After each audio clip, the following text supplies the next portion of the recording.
Hello everyone.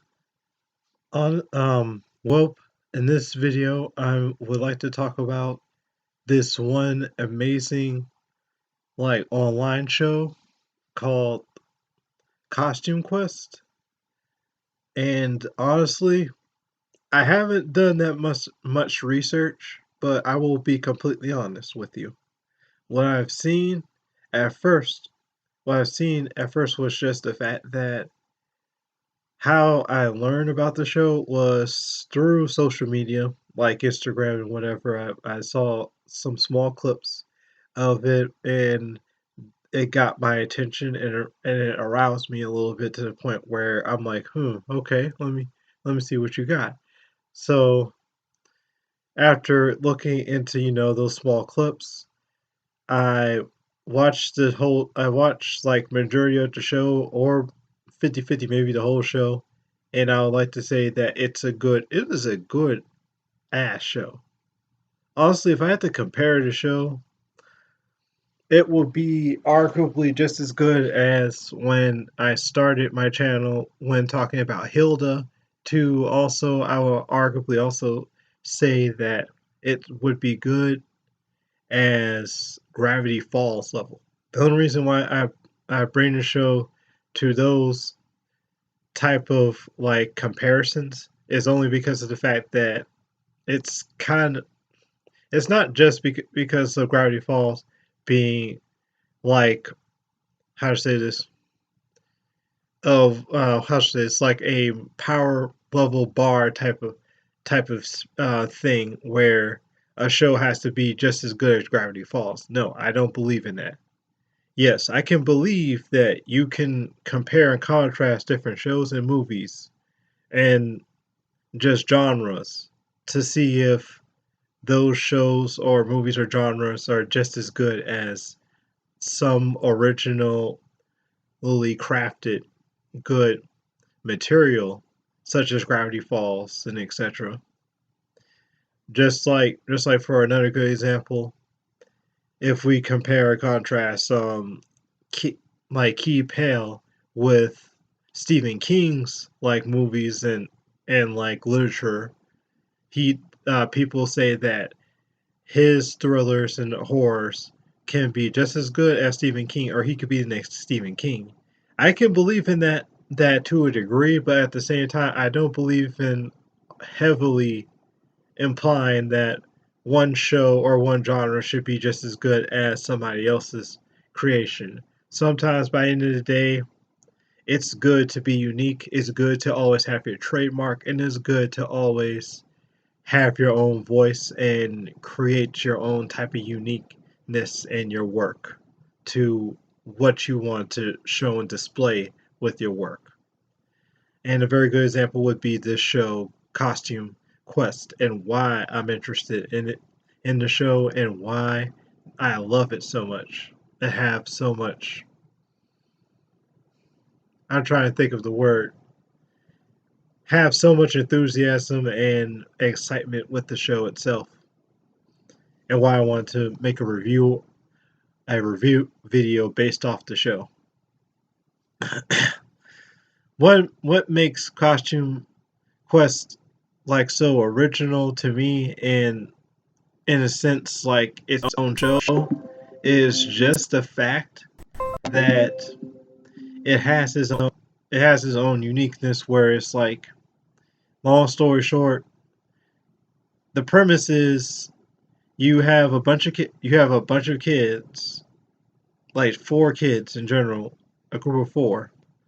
You have one set of twins, and you have an Asian little girl and a black little boy slash little dude.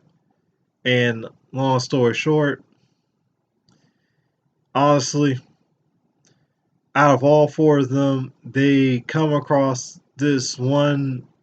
I would like to say this one adult, like, cool dude. Because let's just all be honest, whether you from the 90s era or from other different eras, you always going to have like a cool adult, or possibly an adult that you would probably see, whether as a young, like a kid to older, you always have like a cool adult, whether they be your friend or whether they be your mentor in a sense.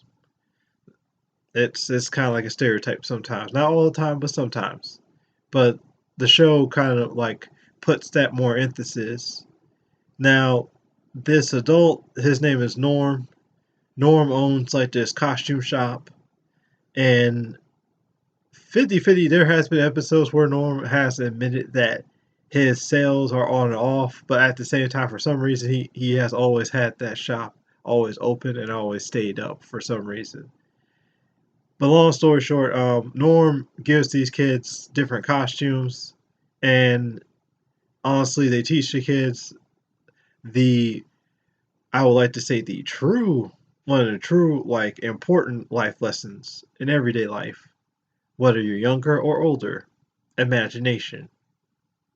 Because heck, even Einstein says it in like a mental, in like in the mental spectrum, or in like a smart intellectual spectrum, imagination is always key and always is the most important thing in life. Now, honestly, Norm teaches these kids that honestly imagination is the most important thing that the kids should have, because of the fact of, well, when he gives these costumes to them, these kids have the ability to transform, to honestly manipulate and transform whatever they're wearing in their costumes, or whatever costumes they're wearing. Like a good example would be, honestly, honestly, I'll give you a good example. Per se, you wear like a Superman shirt, and yeah, you just wear a Superman shirt, and your imagination is so overpowering that you believe that you have the same abilities of Superman. That's what that's what these kids have. They have the potential and the power to transform whatever whatever costumes they're wearing. They transform into that thing. Think of that the recent movie Shazam, but way more unique and way more like imaginative. And I don't know, it just brings me, it's just good, and also just brings me nostalgia in a sense where, honestly, again, imagination and fun is always important. And I love that. I love the message and lesson that the show gives. Long story short, honestly, it's good, it's epic. And on top of that, if I had to say something else about the premise, it would be just, well, I forgot who. I think that like there's this other adult. He's the enemy. I forgot what his name was, but I think his name was Ben or something like that. Now I won't go call him Ben just for this review, but I think it's beneficial anyways, because if you're interested in the show, you go watch the show, and you're going to learn the true name of this of the villain's like name.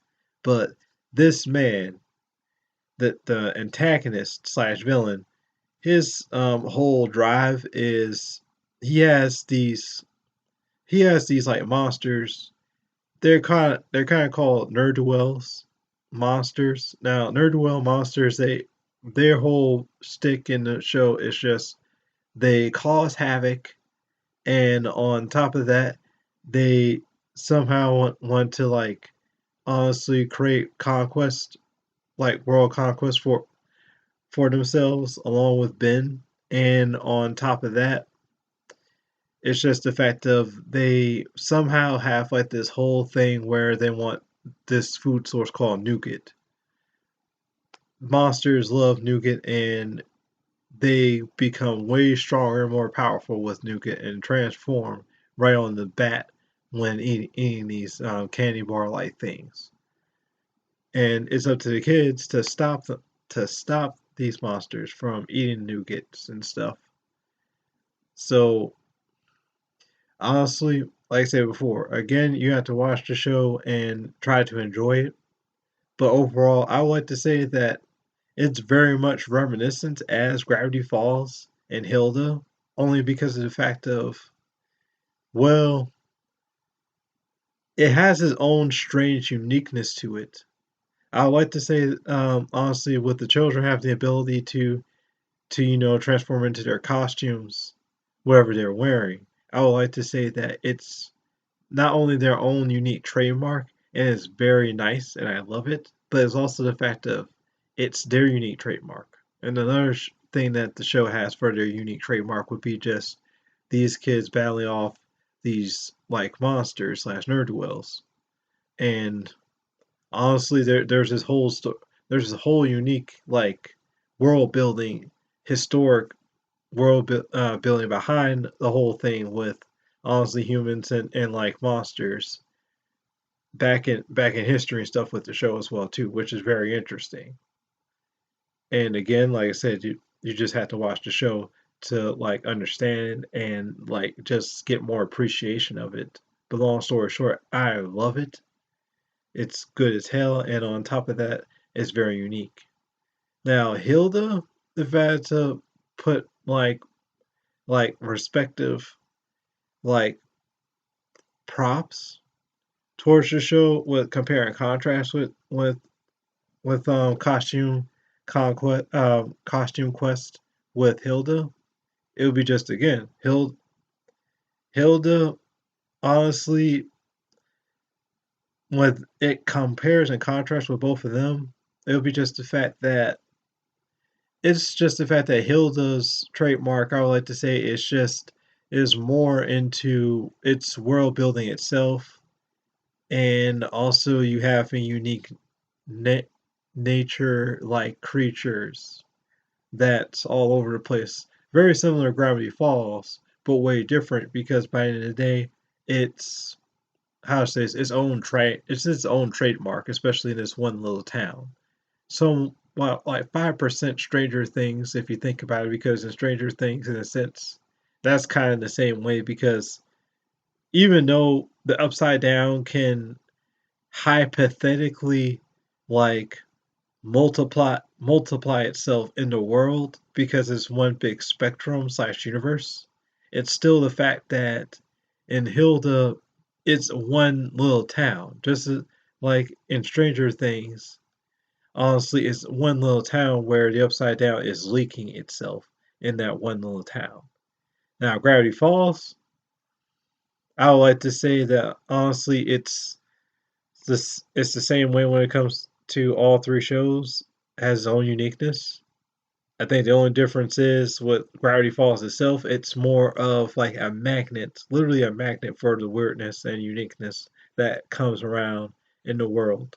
Whether you like question things that's unique or strange, you go and find it in Gravity Falls because it's a big magnet. There, yeah, there's your big differences there. Some are natural like how to say this? They're natural environmental situations like Hilda arguably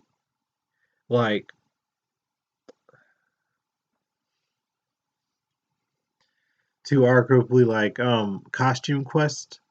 And there's also honestly the other the other example when I make the reference to Stranger Things, it's more of a situation where you have it's more experimental.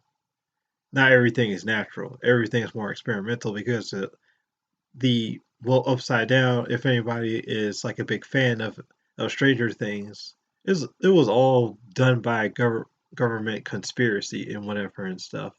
So by the end of the day, that's more experimental. All the other three shows that I've stated before in the beginning of this review, it's more environmental and more like natural in its own environments, whether it's a magnet or whether it's just there. But overall, that is my whole review. I hope you enjoyed my review. I'm sorry if I sound boring or if I sound slow. Please leave a like if you liked my video or subscribe if you enjoyed it. Thank you. And Actually, before I close out, I also want to say one more thing about Costume Quest, and I apologize for that. But my last thing I would like to say is when I did my back research on it a little bit, I didn't find much, and I couldn't do that much back research because I just got recently interested in the show recently. But the biggest thing that I've found so far about the show is this one like game corporation, Double Fine, which I love their work. I mainly love their work for Psychonauts. I'm hoping that they make a Psychonauts 2 because I love Psychonauts. I played Psychonauts like multiple times when I learned about that game. But long story short, Double Fine made like this game called like honestly called like Costume Quest, and surprisingly it's very much the same thing. The only difference is it's just there's more emphasis on the twins, and I guess you don't have two friends in the game, I'm assuming. And long story short, the game also displays the fact that just like in the show, there are monsters in there, and on top of that, the monsters, just like similar to the kids, but only like in the opposite way, they wear costumes. The only difference is monsters, they are prone to be like older ages where I'm assuming that you lost they when people lost their imagination at an adult like age to hypothetically a teenage. Now I'm not going to go too deep into teenager ages only because of the fact of I feel like that's an interesting topic, and I feel like either I might make a video of it or I'll leave y'all to watch the show to look into it more. The long story short, yeah, it was very interesting, and honestly, I like to say the game sums up like very much the same as like the show itself, which is very interesting, and I actually give it a clap. I give it a good round of applause for actually making it a for whoever made the show or whoever made the show was spot on and was very unique with the show, and I freaking love it. Please give this show a try, and please also leave a like if you like this video, and please subscribe if you like my videos. Thank you and bye.